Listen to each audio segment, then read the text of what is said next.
ఒక luxury gated community open plot project మేము ముందుకు వస్తున్నామండి. ప్రజెంట్ అయితే మనం ఎల్బీ నగర్ లో ఉన్నాం. ఇది చౌరస్తా. ఇక్కడ నుంచి వచ్చేసి మన ప్రాజెక్ట్ చాలా నియర్ బై అని ఉంటుంది. మీకు ఇప్పుడు ప్రజెంట్ అన్ని లొకేషన్ హైలైట్స్ కూడా చూపెడతానండి. మనకు నెక్స్ట్ వచ్చే లొకేషన్ ఎక్కడ ఉంది ఏంటి అక్కడ నుంచి మనం ఇప్పుడు మాట్లాడదామండి. ప్రజెంట్ మనము ఎగ్జిట్ నెంబర్ 11 ఓఆర్ఆర్ దగ్గర ఉన్నామండి. ఇది వచ్చేసి మనకు పెద్దంబర్పేట వస్తుంది.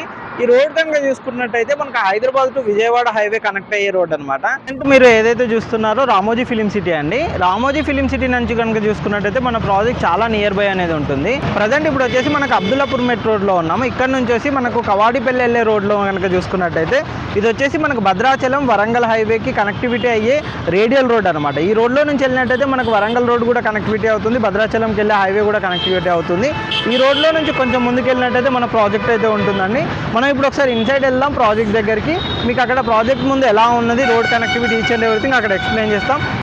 ప్రజెంట్ వచ్చేసి ఇప్పుడు మనకు మీకు ఏదైతే కవాడిపల్లి అక్కడ చూపెట్టానో ఆ జంక్షన్ నుంచి కనుక చూసుకున్నట్టయితే ఇక్కడ వరకు వచ్చేసి మనకు జస్ట్ 1.5 కిలోమీటర్ బిలోనే ఉంటుందండి. మనం ఇప్పుడు ప్రజెంట్ అయితే ప్రాజెక్ట్ ముందుకు వచ్చాము. ఇదే అండి ప్రాజెక్టు. ఇది వచ్చేసి మనకు మెయిన్ ఎంట్రన్స్ అన్నమాట. మీకు ఇక్కడ కనెక్టివిటీ పరంగా చూసుకున్నా కానీ చుట్టూ మొత్తం హౌసెస్ ఉంటాయండి. మీరు ఇటువైపు కూడా చూసుకోవచ్చు. అటు మొత్తం అన్ని హౌసెస్ అయితే కన్స్ట్రక్షన్ జరుగుతున్నాయి. ఆల్రెడీ చాలామంది కూడా స్టే చేస్తున్నారు. ఇక్కడ నుంచి ఉప్పల్కి కనెక్టివిటీ కూడా ఉంటుందండి, వరంగల్ హైవేకి కనెక్టివిటీ కూడా ఉంటుంది. ఇటు 299 అనే బస్ కూడా మనకు ఆర్టీసీ బస్ కూడా ఫెసిలిటీ ఉందన్నమాట.